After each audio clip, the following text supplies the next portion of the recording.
성경 말씀 고린도전서 15장 38절 한 절만 보겠습니다.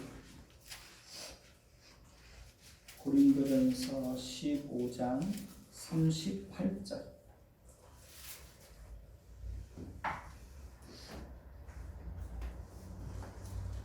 다 찾으셨습니까?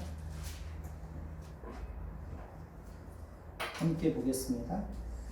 하나님이 그 뜻대로 그에게 형체를 주시되 각 종자에게 그 형체를 주시느니라. 아멘. 찬미 예수 23장 찬양하시겠습니다. 찬미 예수 23장입니다.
마중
사나 죽으나 우리는 누구의 것이라고요? 네, 주님의 것입니다. 기독교는 부활의 종교입니다. 부활은 다시 사는 것이죠. 기독교가 다른 종교와 차이점이 있다면 여러 가지가 있을 수 있겠지만 그 중에 가장 큰 것은 무엇일까요? 부활이 있다는 것입니다. 다른 종교에는 부활이 없습니다. 왜냐하면 다른 모든 종교의 창시자는 죽음 이후에 다시 살아나지 못했기 때문에 그렇습니다. 불교의 창시자인 석가모니나 이슬람교의 창시자인 마호메트도 죽고 다시 살아나지 못했습니다. 유일하게 하나님의 아들 예수님만이 우리가 받아야 할 죄값을 대신 받으시고 죽으시고 장사 지낸 바 되었다가 사흘 만에 죽음을 이기시고 다시 살아나셨습니다. 예수님의 죽으심과 부활은 어느 날 갑자기 이루어진 사건이 아닙니다. 하나님은 예수님이 이 땅에 육신의 몸을 입고 오시기 전에 선지자 혹은 다윗 왕을 통해서도 하나님의 아들이 우리의 죄를 위해서 죽으시고 다시 살아나실 것을 미리 말씀하셨습니다. 예수님도 3년 동안 제자들과 함께 지내면서 자신이 고난을 받으시고 죽으시고 사흘 만에 다시 살아나실 것을 반복해서 말씀해 주셨습니다. 예수님의 죽으심과 부활은 이렇게 선지자들의 예언과 예수님 자신이 말씀하신 대로 이루어진 사건입니다. 그러니까 예수님의 죽으심과 부활은 어느 누구도 부정하고 부인할 수가 없습니다. 왜냐하면 그것이 역사적으로 사실일 뿐만 아니라 예수님의 죽으심과 부활을 목격한 많은 증인들이 있기 때문에 그렇습니다. 오늘 말씀 15장 4절에서 8절을 보시면 보이셨다는 말씀이 반복해서 나오고 있습니다.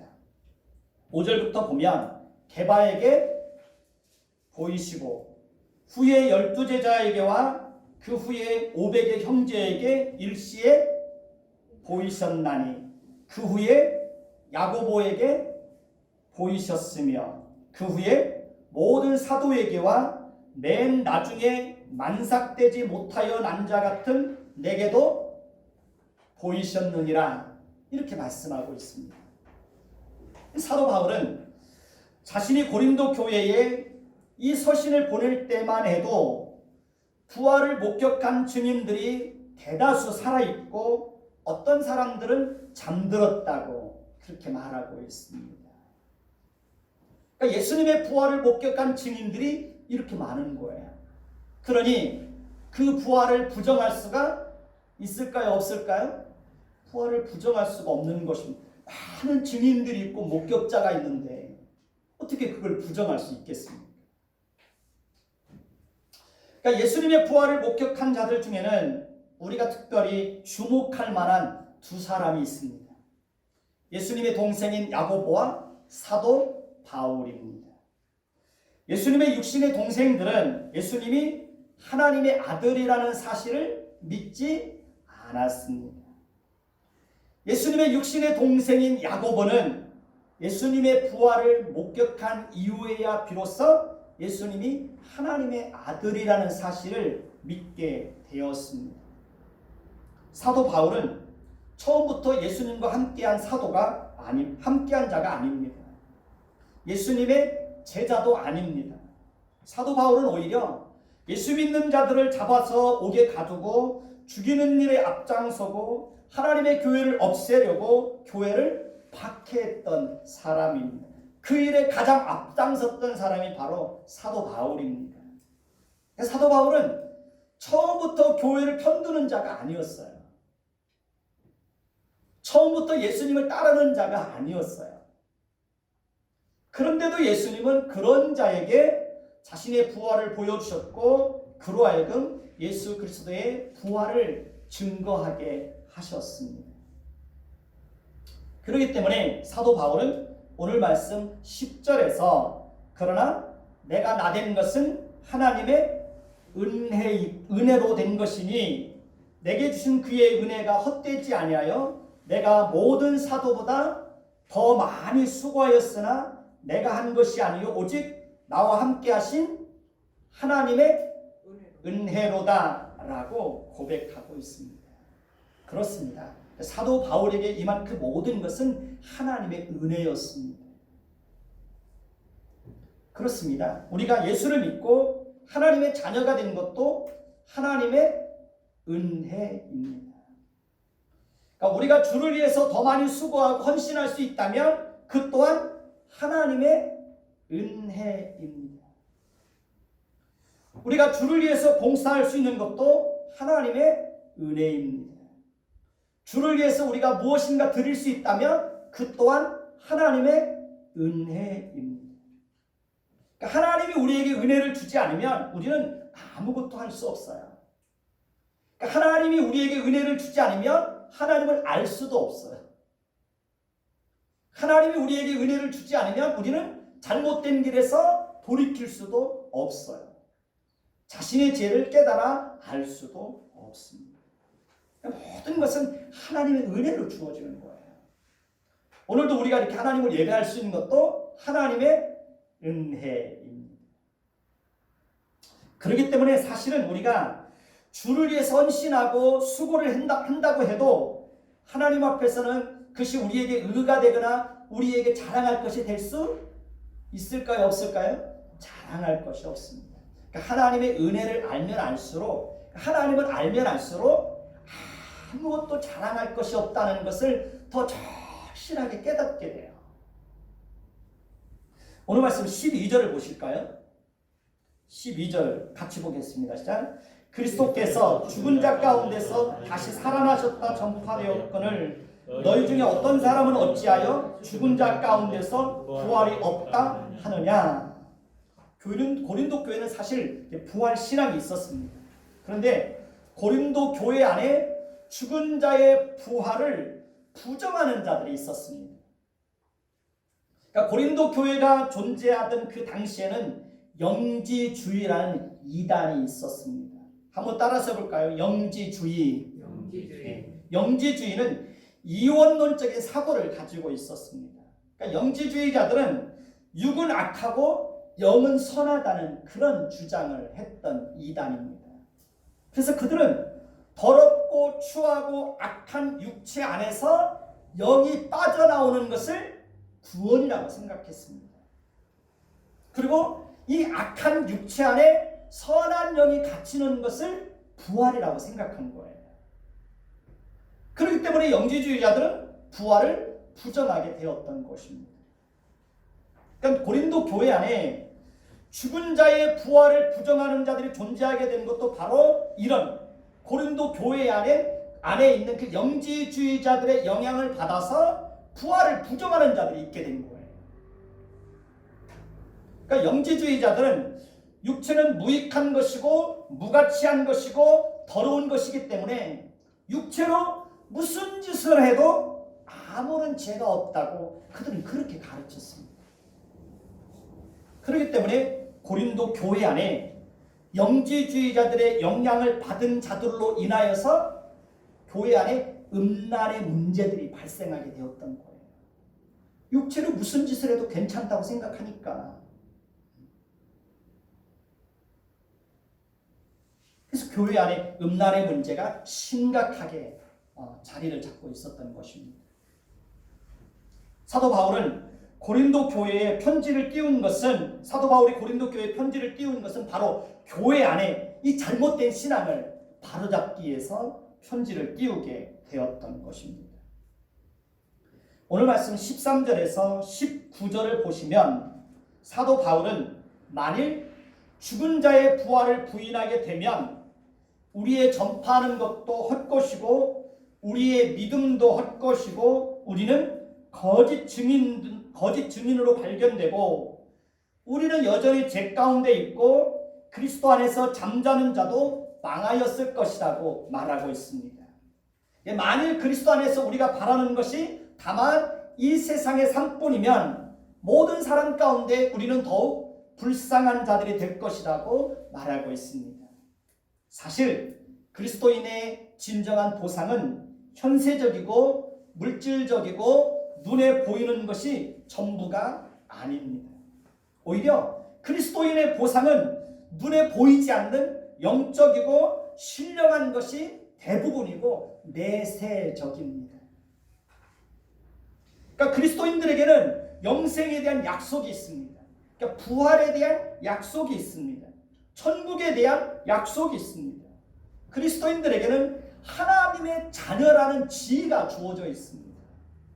그리스도인들에게는 하나님의 보호하심이 있습니다. 재용서함이 있습니다. 하나님의 선택이 있습니다. 이런 것들은 다 영적인 것이고 신령한 것입니다. 그러니까 눈에 보이지 않는 것입니다. 그러니까 기독교인들이 자주 실망하고 좌절하는 것은 현실적이고 현세적이고 물질적이고 눈에 보이는 보상을 추구하기 때문에 그러는 것입니다. 그래서 그런 것이 채워지지 않으면 늘 원망이고 불평인 거예요. 대부분의 경우는 현실적인 보상은 그렇게 많지가 않습니다. 오히려 믿음을 지키려고 하면 고난도 많습니다. 믿음을 지키려고 하면 손해봐야 하는 일들도 많이 있습니다. 그러니까 내려놔야 될 것들이 많이 있습니다. 그러니까 내려놔야 될 것들을 내려놓지 않으면 올바른 신앙생활을 할 수가 없는 거예요.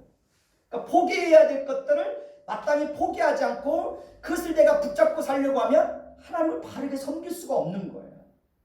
많은 것을 내려놔야 되고 많은 것을 포기해야 되고 그러다 보니까 예수 믿는 것이 때로는 힘들고 어려운 거예요.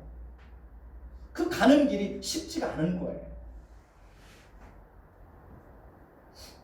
그리스도인들에게 현실적인 보상이 제대로 주어지지 않는다고 해도 결코 실망할 수 없는 것은 우리는 부활에 대한 약속과 천국에 대한 약속과 영생에 대한 약속이 우리에게 주어져 있기 때문에 그러는 것입니다. 그것은 세상의 눈에 보이는 것과는 그 가치를 비교할 수 있을까요? 비교할 수 없습니다. 오늘 말씀 20절을 보시기 바랍니다. 20절 같이 봅니다. 그러나 이제 그리스도께서 죽은 자 가운데서 다시 살아나사 잠자는 자들의 첫 열매가 되셨도다. 첫 열매가 있다는 것은 첫 열매를 시작으로 해서 많은 열매가 있다는 것을 우리에게 알려주고 있습니다. 그렇습니다. 그리스도의 부활은 시작입니다. 그러니까 그리스도의 부활을 시작으로 해서 그리스도에게 연합되어 있는 모든 자들이 부활을 하게 될 것입니다. 그러니까 그리스도께서 다시 강림하실 때는 살아있는 자들은 그대로 죽음을 맛보지 않고 하늘로 올라가게 될 것이고 죽은 자들은 그리스도와 함께 다 부활을 하게 될 것입니다. 오늘 말씀 32절에서 34절을 보시기 바랍니다. 32절에서 34절 제가 먼저 읽겠습니다. 내가 사람의 방법으로 에베소에서 맹수와 더불어 싸웠다면 내게 무슨 유익이 있으리요? 죽은 자가 다시 살아나지 못한다면 내일 죽을 터이니 먹고 마시자 하리라. 죽지 말라. 악한 동무들은 선한 행실을 더럽히나니 깨어 의를 행하고 죄를 짓지 말라. 하나님을 알지 못하는 자가 있기로 내가 너희를 부끄럽게 하기 위하여 말하노라. 잘 보십시오. 죽은 자의 부활을 부정하고 죽음 이후의 세계인 천국과 지옥을 부정하게 되면 어떻게 될까요? 쾌락주의에 빠지는 거예요. 그러니까 쾌락주의는 죽음 이후의 세계를 부정하는 거예요. 쾌락주의는 이 땅에서의 삶이 전부라고 생각하는 거예요. 그렇기 때문에 쾌락주의자들은 죽으면 모든 것이 끝이니까 이 땅에서 마음껏 먹고 마시고 즐기면서 살자 이렇게 생각하는 거예요. 그러니까 영주주의자들 역시 부활을 부정하고 육체는 무가치한 것이기 때문에 육체로 무슨 죄를 지어도 상관없다고 생각하는 거예요. 부활을 부정하고 천국과 지옥을 부정하고 쾌락주의를 추구하며 사는 자들에 대해서 성경은 악한 동무들이라고 말하고, 그런 자들의 말에 속지 말고 의를 행하고 죄를 짓지 말라고 분명하게 경고하고 있습니다. 로마서 12장 1절에서 2절을 보시면, 그러므로 형제들아 내가 하나님의 모든 자비하심으로 너희를 권하노니 너희 몸을 하나님이 기뻐하시는 거룩한 산 제물로 드리라. 이는 너희가 드릴 영적 예배니라. 너희는 이 세대를 본받지 말고 오직 마음을 새롭게 함으로 변화를 받아 하나님의 선하시고 기뻐하시고 온전하신 뜻이 무엇인지 분별하도록 하라. 이렇게 말씀하고 있습니다. 그렇습니다. 우리는 우리 몸을 하나님이 기뻐하시는 거룩한 산 제물로 구별해서 드릴 수 있어야 되는 것입니다. 우리는 이 세대를 본받지 말아야 됩니다. 이 세대를 지배하는 정신들이 있습니다. 그러니까 이 세대를 지배하는 정신에는 상대주의, 쾌락주의, 물질 만능주의, 인본주의, 이런 것들이 이 세상을 지배하는 거예요. 상대주의는 당신에게는 진리가 나에게는 진리가 아니라는 거예요. 그런 세계관을 갖고 있는 거예요. 그러니까 상대주의와 진보주의는 맥을 같이 하고 있습니다. 절대적인 진리가 없어요. 반드시 지켜야 할 가치가 없어요. 정치 지도자들이 동성애에 대해서 한결같이 하는 말이 뭔지 아십니까? 국민적 합의가 필요하다. 이렇게 얘기를 해요. 그러니까 성경은 분명히 동성애에 대해서 죄라고 말하고 있는데 정치 지도자들은 그것을 분명하게 죄라고 말하지 않아요. 이런 것이 뭐예요? 상대주의예요. 상대주의. 그러니까 진보주의는 이 세상에는 절대적인 진리가 없다고 보는 거예요. 사실은 그들은 양심의 소리를 속이는 거예요. 양심의 소리에 귀를 기울이지 않는 거예요. 그래서 진보는 위험한 거예요.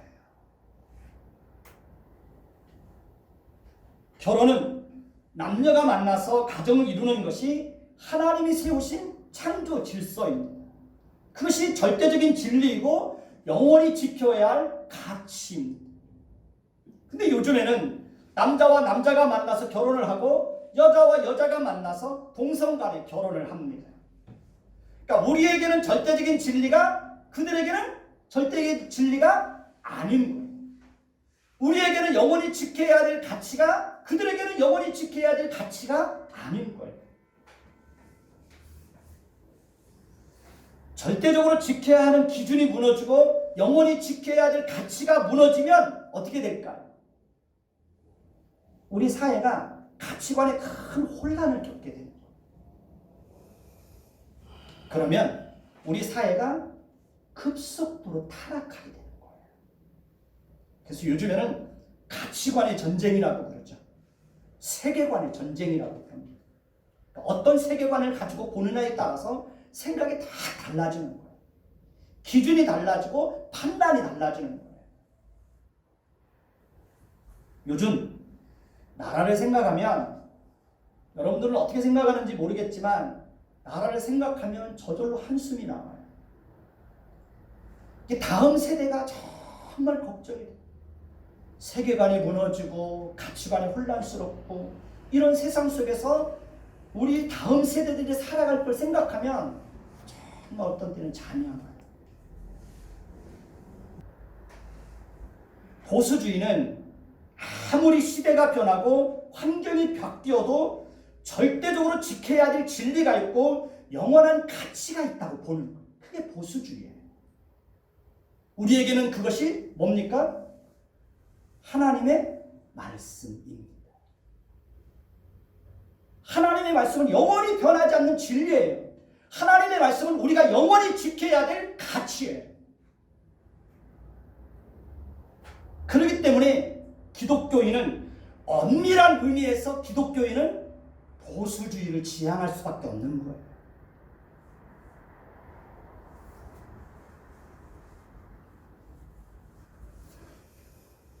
쾌락주의는 나를 행복하게 하는 것은 무엇이나 다 좋다는 세계관이에요.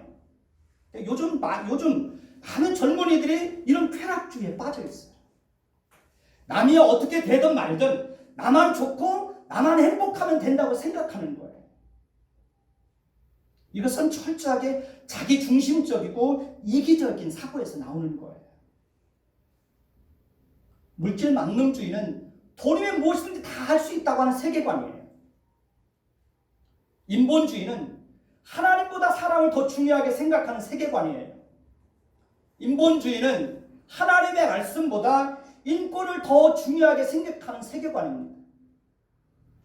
그러니까 하나님의 말씀에서는 동성애가 죄라고 생각하는데 인본주의자들은, 상대주의자들은, 진보주의자들은 하나님의 말씀보다도 동성애자들의 인권이 더 중요하다고 보는 거예요.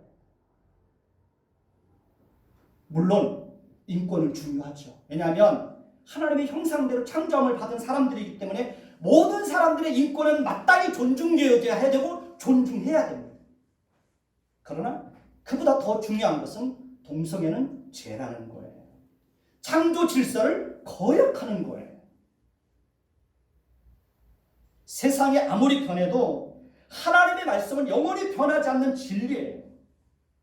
우리는 하나님의 말씀을 영원히 지켜야 할 가치로 알고 하나님의 말씀을 따라서 살아야 됩니다. 상대주의와 쾌락주의와 물질 만능주의와 인본주의와 기회주의와 자기중심적이고 이기적인 정신, 이런 것들이 세상을 지배하는 거예요. 그리고 많은 사람들이 이 세상을 지배하는 이 정신에 붙들려서 살아가고 있는 거예요. 자기들이 어떤 정신에 붙잡혀서 살아가고 있는지도 모른 채 그런 정신에 붙잡혀서 살아가고 있는 거예요. 내가 어떤 정신을 가지고 살아가는지 모르는 거예요. 그것이 올바른 것인지 그것이 잘못된 것인지 알지도 못하는 가운데서 그런 정신을 가지고 살아가고, 그런 정신을 가지고 자녀들을 교육하고, 그런 정신을 가지고 세상을 향하여서 그렇게 살아야 된다고 말하는 거예요. 이게 정치 지도자들이에요.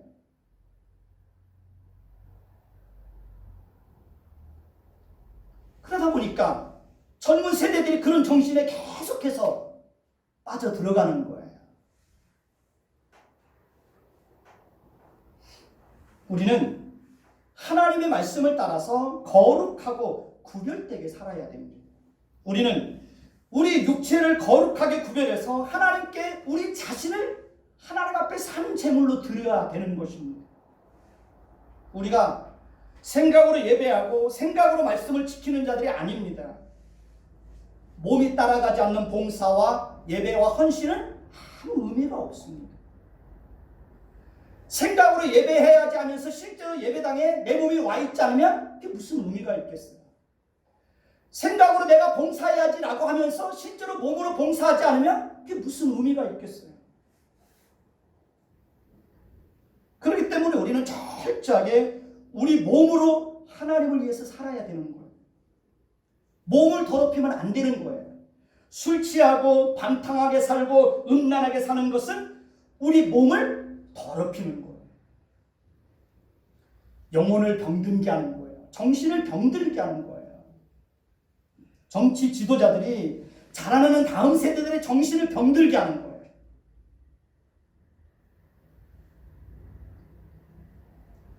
따라서 우리는 우리 몸을 더럽히는 그 어떤 것도 멀리해야 되는 것입니다. 우리가 그렇게 하는 것은 죽음으로 끝이 아니라 부활이 있기 때문에 그러는 것입니다. 우리 몸은 그리스도께서 피로 값주고 사신 거룩한 몸입니다. 우리 몸은 우리의 것이 아니라 누구의 것입니까? 그리스도의 것입니다. 우리 몸의 주인은 내가 아니라 누구입니까? 그리스도입니다. 우리 몸은 성령이 거주하는 거룩한 성전입니다. 따라서 우리는 쾌락주의자들의 말에 속으면 될까요? 안 될까요? 안 되는 거예요.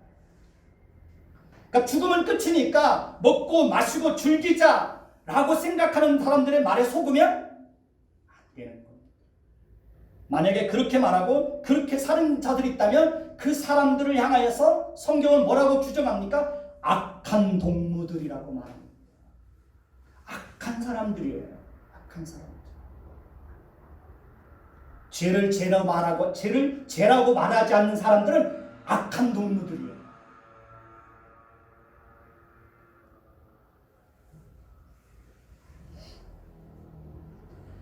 오늘 말씀 15장 38절을 보시기 바랍니다. 같이 보겠습니다. 하나님이 그 뜻대로 그에게 형체를 주되 각 종자에게 그 형체를 주셨느니라. 저는 수년 전에 부활주일 설교를 준비하다가 이 말씀에 큰 은혜를 경험했던 적이 있습니다. 그러니까 이 말씀을 통해서 죽은 자의 부활과 부활 때의 영광을 믿음의 눈을 떠서 바라보고 크게 기뻐하고 감동했던 적이 있습니다. 그래서 언제나 이 말씀만 생각하면 그때 하나님께서 저에게 주셨던 그 은혜가 늘 새로워져요. 감동이 돼요.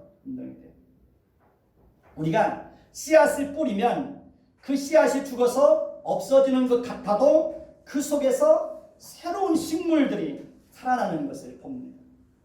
그러니까 하나님은 모든 씨앗 속에 어떤 형체들을 숨겨 놓으셨습니다. 우리가 씨앗의 정체를 알지 못하면 그 씨앗을 땅속에 뿌렸을 때 그 씨앗 속에서 어떤 형체들이 나올지 알 수 없습니다. 우리가 알의 정체를 알지 못하면 그 알 속에서 병아리가 나올지 오리가 나올지 독수리가 나올지 펭귄이 나올지 알지 못합니다. 그러니까 알의 정체를 알지 못하면 그 알 속에서 어떤 생명체들이 나올지 몰라요. 하나님은 수많은 종류의 나무와 식물들에게도 각기 다른 잎사귀와 열매와 꽃들을 숨겨 놓으셨습니다. 요즘 개나리 활짝 폈죠. 벚꽃도 목련도 활짝 폈습니다. 산에 올라가 보면 진달래꽃이 활짝 피었습니다. 얼마나 아름다운지 모릅니다. 요즘 우리 딸이 그 신종 코로나 때문에 학교를 못 가가지고 저희 딸하고 요즘 계속 그 야산을 이렇게 다니면서 그 꽃길을 걸었던 적이 있습니다. 진달래가 얼마나 아름다운지 몰라요. 하나님의 능력과 하나님의 솜씨와 하나님의 지혜가 놀랍지 않나요? 우리는 각각의 씨앗 속에 숨겨져 있던 아름다운 형체들이 나오는 것을 보면서 믿음의 눈을 가지고 장차 우리에게 주어질 부활의 영광을 그 속에서 볼 수 있어야 되는 거예요. 하나님은 자연 속에 하나님이 지으신 만물 속에 부활의 신비와 부활의 영광을 그 속에 다 감추어 두셨어요. 오늘 말씀 39절에서 41절을 보십시다. 제가 먼저 읽겠습니다. 육체는 다 같은 육체가 아니니 하나는 사람의 육체요, 하나는 짐승의 육체요, 하나는 새의 육체요, 하나는 물고기의 육체라. 하늘에 속한 형체도 있고 땅에 속한 형체도 있으나 하늘에 속한 것의 영광이 따로 있고 땅에 속한 것의 영광이 따로 있으니 해의 영광이 다르고 달의 영광이 다르며 별의 영광도 다른데 별과 별의 영광이 다르도다. 하나님은 지구상에 거하는 수많은 종류의 육체를 가진 존재들을 창조하셨습니다. 그 가운데는 사람의 육체도 있고 짐승의 육체도 있고 새의 육체도 있고 물고기의 육체도 있습니다. 그러니까 육체는 다 같은 육체지만 그 육체가 가지고 있는 영광은 다 다릅니다. 짐승들 중에서도 사자나 호랑이의 육체는 다른 짐승들이 가지고 있는 그 육체에 비해서 그 영광이 월등하죠. 새들 중에서도 보면 말로 표현할 수 없을 정도로 아름다운 색을 가지고 있는 그런 새들이 참 많습니다. 얼마나 영광스러운지 몰라요. 독수리는 아주 작은 참새에 비교했을 때 독수리가 가지고 있는 그 육체는 훨씬 더 영광스럽죠. 물고기들 중에서도 고래의 육체는 작은 물고기의 육체와 비교했을 때 그 고래가 가지고 있는 육체의 영광은 비교할 수 없죠. 해의 영광도 다르고 달의 영광도 다르고 별과 별의 영광도 다릅니다. 하나님이 지으신 모든 피조물들 중에 가장 영광스러운 존재는 누구일까요? 우리 자신입니다. 왜요? 하나님은 우리를 하나님의 형상을 닮은 존재로 창조하셨습니다. 그래서 하나님이 지으신 모든 피조물들 중에 육체를 가지고 있는 모든 존재들 중에 가장 영광스러운 존재는 바로 누구예요? 우리 자신입니다. 우리 자신이에요. 우리는 지금 땅에 속한 형체를 입고 살아가고 있습니다. 그러나 장차 예수님께서 재림하실 때는 땅에 속한 형체가 아닌 하늘에 속한 형체, 즉 천국에서 살 수 있는 신령한 몸을 가지고 우리는 다시 부활을 하게 됩니다. 하나님은 각각의 씨앗 속에 장래의 형체를 숨겨 놓으셨듯이 하나님은 우리 육체 안에도 장차 하나님께서 우리에게 주실 그 부활체의 영광스러움을 우리 육체 안에 숨겨 놓으셨습니다. 지금은 보이지 않습니다. 예수님이 재림하실 때 우리 육체는 영혼과 하나가 되어서 다시 부활을 하게 됩니다. 오늘 말씀 42절에서 44절을 보시기 바랍니다. 제가 먼저 읽겠습니다. 죽은 자의 부활도 그와 같으니 썩을 것으로 심고 썩지 아니할 것으로 다시 살아나며 욕된 것으로 심고 영광스러운 것으로 다시 살아나며 약한 것으로 심고 강한 것으로 다시 살아나며 육의 몸으로 심고 신령한 몸으로 다시 살아나나니 육의 몸이 있은즉 또 영의 몸도 있느니라. 오늘 말씀에 보면 심는다는 표현, 다시 살아난다는 표현이 반복해서 나옵니다. 죽음은 마치 씨앗을 땅속에 심듯이 우리 육체를 땅속에 심는 것과 같은 거예요. 나무를 땅에 심듯이 우리 육체를 땅에 심는 거예요. 그래서 우리는 썩을 것으로 심고 썩지 아니할 것으로 다시 살아나게 됩니다. 욕된 것으로 심고 영광스러운 것으로 다시 살아나게 됩니다. 약한 것으로 심고 강한 것으로 다시 살아나게 됩니다. 육의 몸으로 심고 신령한 몸으로 다시 살아나게 됩니다. 육의 몸이 있으면 신령한 몸도 있는 것입니다. 이것은 부활의 신비이고 부활의 영광이고 부활의 비밀입니다. 그러니까 하나님은 우리 한 사람 한 사람들의 그 육체 속에 이러한 하나님의 놀라운 부활체의 형상들을 우리 육체 안에 숨겨 놓으신 거예요. 여러분, 계절마다 자연이 어떻게 변하는지를 한번 보십시오. 봄이 되면, 계절이 바뀌고 봄이 되면 각각의 나무에서 새로운 순이 돋아납니다. 잎이 피고 꽃이 피고 열매를 맺습니다. 씨앗을 심으면 그 씨앗이 어떻게 식물로 변화되는지를 한번 보십시오. 알 속에서 어떻게 생명체들이 부화되어서 나오는지를 한번 보십시오.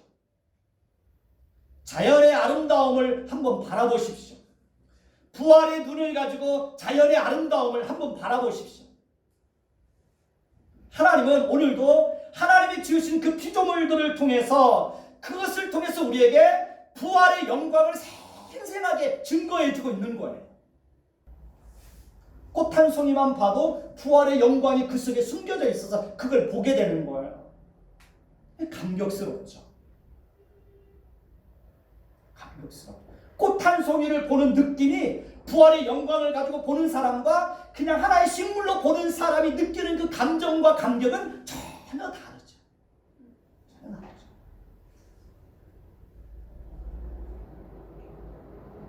마지막 날에 그리스도께서 잠자는 모든 자들을 깨우시고 우리에게 하늘에 속한 신령한 몸으로 다시 부활을 하게 될 것입니다. 우리는 첫사람 아담을 통해서 육체를 물려받았지만 하늘에 속한 신령한 몸은 누구를 통해서 받게 될까요? 그리스도를 통해서 받게 됩니다. 우리는 첫사람 아담으로 말미암아 어디에 이르게 되었습니까? 죽음에 이르게 되었습니다. 그러나 우리는 다시 예수 그리스도로 말미암아 영원한 생명을 얻게 됩니다. 그리고 부활하게 되는 거예요. 지금은 사망이 왕노릇하고 사망이 큰 세력을 가지고 수많은 사람들을 사망에 이르게 하지만 예수 그리스도께서 다시 재림하실 때는 더 이상 사망이 왕노릇하지 못하고 사망이 하나님의 백성들을 죽음으로 끌어가지 못하는 거예요.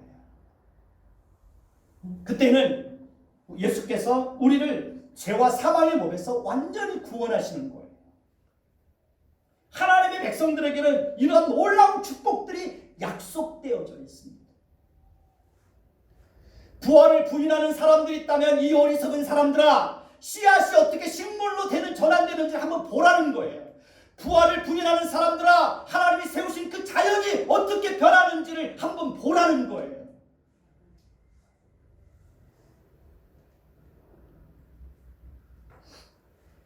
오늘 말씀 58절을 보시기 바랍니다. 같이 보겠습니다. 그러므로 내 사랑하는 형제들아, 견실하며 흔들리지 말고 항상 주의 일에 더욱 힘쓰는 자들이 되라. 이는 너희 수고가 주 안에서 헛되지 않은 줄 알미라. 그렇습니다. 우리에게는 부활이 약속되어 있습니다. 죽음으로 끝이 아닙니다. 죽음 이후에는 천국과 지옥이 있습니다. 우리는 장차 천국에서 하나님과 함께 영원한 행복을 누리게 될 것입니다. 따라서 우리는 어떤 상황 속에서도 흔들리지 말고 주의 일에 더욱 힘쓰는 자들이 되어야 합니다. 오늘 말씀에 보면 우리의 모든 수고는 결코 헛되지 않을 것이라고 분명하게 약속하고 있습니다. 그렇습니다. 우리가 주를 위해서 수고하는 그 모든 수고는 하나도 헛되지 않습니다. 주님께서는 저와 여러분들에게 부활의 영광과 영원한 생명과 천국에 대한 약속을 우리에게 주고 있습니다. 그 약속이 우리를 위해서 기다리고 있는 거예요. 그러니 현실이 어렵더라도 그 부활에 대한 영광과 영원한 생명과 천국에 대한 약속을 바라보면서 그 약속이 이루어질 것을 기대하면서 현실의 어려움도 넉넉하게 극복해 나가는 저와 여러분들이 되시기를 예수님의 이름으로 축원해 드리겠습니다. 기도하겠습니다. 하나님, 이 시대는 물질 만능주의 시대입니다. 인본주의, 상대주의, 진보주의, 쾌락주의, 이러한 것들이 온통 세상을 지배하고 있습니다. 하나님, 우리 그리스도인들은 그런 이 세상을 지배하는 그런 정신의 지배를 받는 자들이 아니라 정말 하나님의 말씀을 따라서 살아가는 하나님의 백성들이 되도록 하나님 도와주세요. 하나님 백성들에게는 부활에 대한 약속이 있습니다. 영생에 대한 약속이 있습니다. 천국에 대한 약속이 있습니다. 그 약속 붙잡고 이 세상을 지배하는 그 정신을 따라 살지 않고 우리의 몸을 거룩하게 구별해서 하나님께 산 제물로 드릴 수 있는 하나님의 사람들 되게 하여 주옵소서. 먹고 마시고 취하고 음란하게 살지 않도록 우리 몸을 거룩하게 구별하여 하나님께 드리는 하나님의 사람들로 우리 인생을 살아가도록 은혜를 베풀어 주옵소서. 예수 그리스도의 이름으로 감사하며 기도드립니다. 아멘.